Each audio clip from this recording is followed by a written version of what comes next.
Hello students. आज इस video में हम जो परिमित द्विमीय सदिश समष्टि है उसके आधारों पर चर्चा करेंगे। पिछले वीडियो में हमने ये देखा था कि प्रत्येक परिमित द्विमीय सदिश समष्टि का एक आधार होता है। इस प्रमेय को हमने सिद्ध किया था।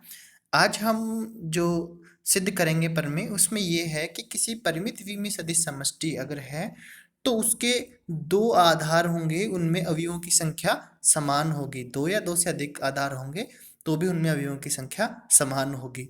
तो हम यहाँ देख रहे हैं कि कोई भी परिमित द्विमीय सदिश समष्टि हो, कोई भी फाइनाइट डायमेंशनल वेक्टर स्पेस होता है तो उसके टू जो बेसिस होते हैं वो number of elements are same. ये उसका स्टेटमेंट रहेगा कि the number of elements of two basis of a vector space having element same या हैज एलिमेंट सेम को हम इस प्रकार से समझेंगे कि वो एलिमेंट सेम कैसे रखता है। देखो, इसको हम चर्चा करेंगे। तो यहाँ कथन में हमें स्टेटमेंट के प्रमेय के स्टेटमेंट में कुछ नहीं दे रखा, तो हम आर्बिट्रेरी लेके चलेंगे। अब देखो हमें क्या करना है, दो आधारों में अवयवों की संख्या समान बतानी है। दो आधारों में अवयवों की संख्या समान बतानी है किसी सदिश समष्टि के। तो हमें क्या करना है, वो सदिश समष्टि लेनी होगी, उसके दो आधार लेने होंगे और उनमें उपस्थित अवयवों की संख्या समान बतानी होगी। तो हम लेते हैं, यहाँ पे प्रूफ करते हैं इस प्रमेय का। माना कि VF एक परिमित द्विमीय सदिश समष्टि है। आपने ये माना कि VF एक परिमित द्विमीय सदिश समष्टि है तथा B1 में एलिमेंट है। B1 एक समुच्चय सेट है, उसमें एलिमेंट है U1 U2 U3 to UM, ठीक है। तथा B2 में एलिमेंट है V1 V2 V3 to VN। सदिश समष्टि VF के दो आधार हैं। आपने ये भी कहा कि ये बेसिस है। अगर ये सदिश समष्टि VF की बेसिस है तो याद रहे कि जो आधार हैं, आधार के जो अवयव हैं, दोनों के आधार के अवयव V के अवयवों को बना सकते हैं, प्रत्येक अवयव को जनित कर सकते हैं, ठीक है। या यूं कहें कि B1 और B2 के अवयव जो हैं से V का प्रत्येक अवयव लीनियर कॉम्बिनेशन की फॉर्म से लिखा जा सकता है। तो आपको सिद्ध करना, क्या करना, हमें सिद्ध करना कि B1 और B2 में नंबर ऑफ एलिमेंट सेम होंगे। इसका मतलब cardinal number of B1 equals to cardinal number of B2 equals to, आप m इक्वस टू n बता सकते हैं क्योंकि लास्ट एलिमेंट था Vm और उसका था लास्ट एलिमेंट Vn। तो m इक्वस टू m आपको बताना है, ठीक है। अब हम लेते हैं, इसको सिद्ध करते हैं, क्योंकि दोनों में अवयव समान कैसे हों तो इसको हम लिखते हैं। पहले हम B1 से स्टार्ट करते हैं। चूंकि B1 सदिश समष्टि VF की एक बेसिस है, अर्थात एक आधार है, अतः VF का प्रत्येक अवयव, सदिश समष्टि का प्रत्येक अवयव B के अवयवों के एक घात संचय के रूप में व्यक्त किया जा सकता है। समझ में आ गया। अब ये आपने कहा, हम लेते हैं एक V1 एलिमेंट लेते हैं जो किसका है, B2 का, लेकिन V2 का है, B1 और B2 उसके आधार हैं तो V के उपसमुच्चय भी हैं। इसका मतलब जो अवयव B का है वही अवयव B1 का है, वही अवयव B2 का भी होगा। तो हमने B2 से एक अवयव लिया V1 जो कि सदिश समष्टि का भी है। चूंकि आप लेके चल रहे हैं कि B1 क्या है, सदिश समष्टि का आधार है, तो सदिश समष्टि के प्रत्येक अवयव को B के अवयव द्वारा जनित किया जा सकता है। तो आपने उठाया V1 अगर आप सदिश समष्टि से ले रहे हैं तो यह है B1, कैपिटल B1 के एलिमेंट्स के लीनियर कॉम्बिनेशन की फॉर्म में लिखा जा सकता है। तो आपने लिखा V1 equals to α1 VU1 plus α2 U2 equal in similar way plus αm UM आपने लिखा। m vary from 1 to m, ठीक है। और अल्फाज हैं वो क्षेत्र से होंगे, फील्ड से, क्योंकि सदिश समष्टि VF लिखा तो वो आप जो स्केलर्स हैं वो आप वहां से लेंगे, ठीक है। अब आपने कहा एक नया समुच्चय बना लिया। उस नए समुच्चय में आपने कहा कि B3 नाम दिया। उस B3 में क्या आ गया, जो V1 आपने लिया V1 ले लिया, उसके अलावा U1 U2 U3 to UM ले लिया, ठीक है। इसमें एलिमेंट हो गए m+1 हो गए। अब आप इसके लिए बता रहे हैं कि यह एक घात आश्रित है, यह एक घात आश्रित समुच्चय है क्योंकि V1 अवयव शेष अवयव V1, देखो B3 को आप बोल रहे हैं कि B3 समुच्चय है जिसमें V1 plus B1 capital B1 के एलिमेंट भी हैं। चूंकि B1 के एलिमेंट के एक घात संचय के रूप में लिखा जा रहा है, चूंकि v1 उसके एक घात संचय के रूप में लिखा जा रहा है, अतः यह समुच्चय b3 एक घात आश्रित हो गया। ठीक है, समझ में आ रहा है, क्योंकि उसके अवयवों के लीनियर कॉम्बिनेशन में लिखा जा रहा है। तो एक घात आश्रित समुच्चय है क्योंकि v1 शेष अवयवों के लीनियर कॉम्बिनेशन से लिखा जा रहा है। इस स्थिति में सभी अल्फा आई शून्य नहीं होंगे, क्योंकि ध्यान रहे क्योंकि वो समुच्चय लेते हैं, उस अगर आश्रित होता है तो कम से कम एक स्केलर जो होता है वो नॉन जीरो होता है। तो उस केस में हमने लिखा कि कम से कम एक अल्फा ही शून्य नहीं होगा। माना कि अल्फा 1 ही शून्य नहीं है, क्योंकि आपने v1 u1 u2 to um सभी अवयवों का एक समुच्चय लिया।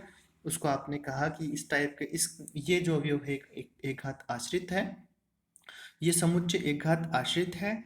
समुच्चय एक घात आश्रित है तो कम से कम एक अदिश है वो शून्य होगा। वही आपने मान लिया समीकरण 1 से कि अल्फा 1 शून्य नहीं है।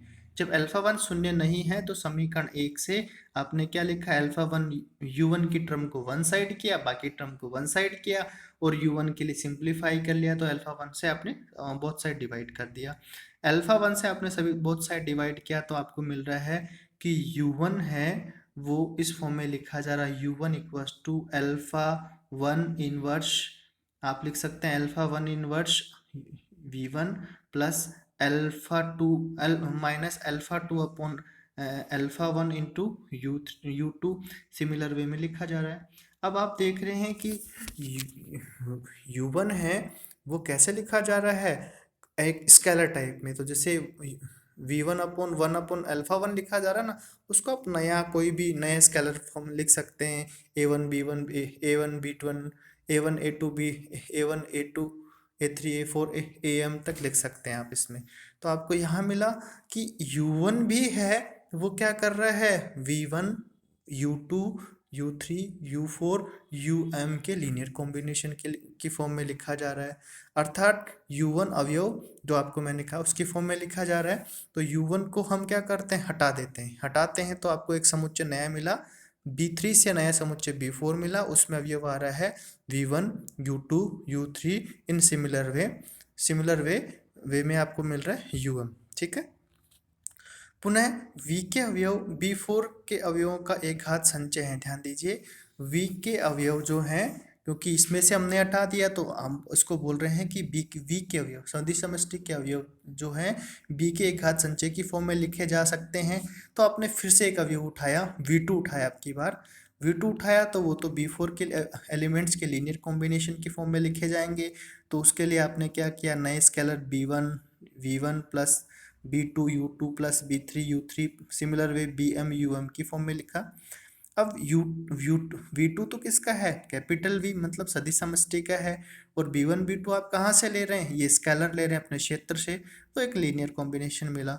अब आपने एक नया समुच्चय लिया b5 लिया, b5 में u1 ध्यान दीजिए v1 और v2 को शामिल कर लिया, उसके साथ में u2 u3 और um को शामिल किया, एक नया सेट v5 दिया। ये लीनियर डिपेंडेंट होगा, क्यों होगा, क्योंकि u2 रिमेनिंग एलिमेंट के लीनियर कॉम्बिनेशन में लिखा जा रहा है। इसका मतलब एक जो bi है वो शून्य नहीं होगा। आपने कहा कि b2 शून्य नहीं, माना कि b2 शून्य नहीं है, b2 शून्य नहीं है तो b2 की टर्म को आपने अलग किया, u2 के लिए सिंप्लीफाई किया, u2 के लिए सिंप्लीफाई कर रहे हैं तो u2 जो है, क्योंकि बीटा 2 से आप डिवाइड करेंगे बोथ साइड तो एक नई टर्म्स मिलेंगे, नए स्केलर्स मिलेंगे आपको। और जैसे मिलेगा फर्स्ट स्केलर मिलेगा v2 upon v2 minus b1 upon b2 into v1, और सिमिलर वे में सभी ऐसे मिलेंगे। अब इन स्केलर को आप नया नाम दे सकते हैं और नए नाम के आधार पे आपको मिलेगा कि u2 तो है v2 v1 v2 u3 u4 u5 um के लीनियर कॉम्बिनेशन की फॉर्म में लिखा जा रहा है। इसका मतलब हम क्या करते हैं, u2 को हटा देते हैं, u2 को हटाने के एक नया समुच्चय बनेगा जिसको आप नया नाम b6 नाम दे सकते हैं। ये लीनियर इंडिपेंडेंट है तो v का कोई एलिमेंट इनके लीनियर कॉम्बिनेशन की फॉर्म में लिखा जाएगा, फिर से एक नया समुच्चय बनेगा। तो आपने देखा कि पहले B1 फिर B2 फिर B3 क्या आ रहा है, B1 के बाद B3, B3 के बाद B4, B4 के बाद B5 फिर B6। एक समुच्चय इस प्रकार से हमें मिल रहे हैं कि जो V के एलिमेंट को एज ए लीनियर फॉर्म में लिख सकते हैं या लीनियर फॉर्म में एक्सप्रेस कर सकते हैं। तो V का जो भी एलिमेंट है B1, B2, B3, B4, Bn जो भी हमारे पास आ रहा है उनके लीनियर कॉम्बिनेशन की फॉर्म में लिखा जा रहा है। ठीक है, इसी प्रकार प्रत्येक बनने वाला समुच्चय V का एक जनक बन रहा है, क्योंकि B1 था फिर B2 बना फिर B3 बना, B2 अलग लिया, B1 था फिर B3 आया फिर B4 आया, क्योंकि B2 तो हमने वही ले रखा है ना, फिर B3 आया, B4 आया, B5, B6, B7। इस प्रकार से जो भी मिल रहा है वो क्या बन रहा है, क्या बन रहा है, V का एक जनक बन रहा है। ठीक है, तो हमने यहाँ देखा UI के स्थान पे VI आ रहा है, और अतः B1 के अवयव B2 के अवयव से पूर्व B2 से पूर्व समाप्त नहीं होगा, अन्यथा B2 का एक उचित उपसमुच्चय VF का आधार बन जाएगा। ध्यान दीजिए कि जैसे हम एंट्री करते हैं तो जैसे हमारा जो नया समुच्चय बनता है उसमें एक अवयव हटता है, VI की फॉर्म में आता है और UI की फॉर्म में चला जाता है। जैसे आपने V1 एंट्री करवाया तो U1 चला जाएगा बाहर, और V2 एंट्री करवाया तो U2 बाहर चला जाएगा। तो ऐसे आपको मिल रहा है कि B1 के अवयव से पहले V2 के अवयव समाप्त नहीं होते, से पहले समाप्त नहीं होता, नहीं, क्योंकि नहीं तो B1 है B2 से पूर्व समाप्त नहीं, तो अन्यथा B2 जो है का उचित उपसमुच्चय बन जाएगा। B2 का एक उचित समुच्चय VF का आधार बन जाएगा। मतलब अगर B2 से पहले समाप्त हो जाएगा तो वो एक उपसमुच्चय है, वो VF का आधार बन जाएगा। तो सबसे छोटा स्मॉलेस्ट उपसमुच्चय आधार ही होता है, तो इसका मतलब गलत हो सकता है ऐसे केस में, जो कि एक विरोधाभास है, क्योंकि B2 लीनियर इंडिपेंडेंट होने का विरोध होगा। अतः इसका मतलब ये हुआ कि M जो है वो N से स्मॉलर नहीं है। आपने कहा B1 के अवयव B2 के अवयव से पहले समाप्त नहीं होंगे, तो इसका मतलब ये हो गया कि जो B1 के अवयव हैं उनकी संख्या B2 के अवयव से कम तो नहीं है। ठीक है, इसी प्रकार अब हम लेते हैं ऊपर वाला जो हमने स्टार्टिंग किया वहीं फिर से चलते हैं। वहां हम क्या करते हैं, B1 की जगह B2 रखते हैं और B2 की जगह B1 रखते हैं, और फिर से जो भी हमने जो प्रक्रिया अपनाई है उसको फिर से करते हैं, अप्लाई करते हैं, फिर से उसको दोहराते हैं, फिर से उसको बार बार पुनरावृत्ति करते हैं। तो हमें जो रिजल्ट मिलता है वो ये मिलेगा कि n का वैल्यू m से कम नहीं है, n का वैल्यू m से कम नहीं है, और n का वैल्यू m से स्मॉलर नहीं है। इसका मतलब क्या हुआ, फर्स्ट और सेकंड कंडीशन को हम दोनों को एक साथ अप्लाई करते हैं, तो इसका मतलब ये मिलता है m और n दोनों ही इक्वल हैं, जिससे कि हमें जो अवयवों की संख्या है दोनों B1 और B2 में समान है। और यही हम सिद्ध करना चाहते हैं, क्योंकि हमारा उद्देश्य भी है कि किसी सदिश समष्टि के परिमित V में सदिश समष्टि में उपस्थित आधार में उपस्थित अवयवों की संख्या सदैव समान होती है, यही हमें सिद्ध करना बराबर होती है। तो वो हम यहाँ बताना चाह रहे थे। ठीक है, तो अब नेक्स्ट वीडियो में जो है हम इससे ही रिलेटेड प्रमेय को फिर से मतलब सिद्ध करेंगे और समझेंगे कि किस प्रकार से अभी तक हमने दो प्रमेय ली। एक में था कि परिमित V में जो सदिश समष्टि होता है उसका एक आधार होता है, और आधार अगर एक से ज़्यादा है तो उनमें अवयवों की संख्या समान होती है। अभी तक हमने दो प्रमेय सदिश समष्टि के आधार और विमा से हमने यहाँ सिद्ध की है। अब तीसरी प्रमेय और लेते हैं इसी से रिलेटेड, जो कि हम अपने नेक्स्ट वीडियो में हल करेंगे।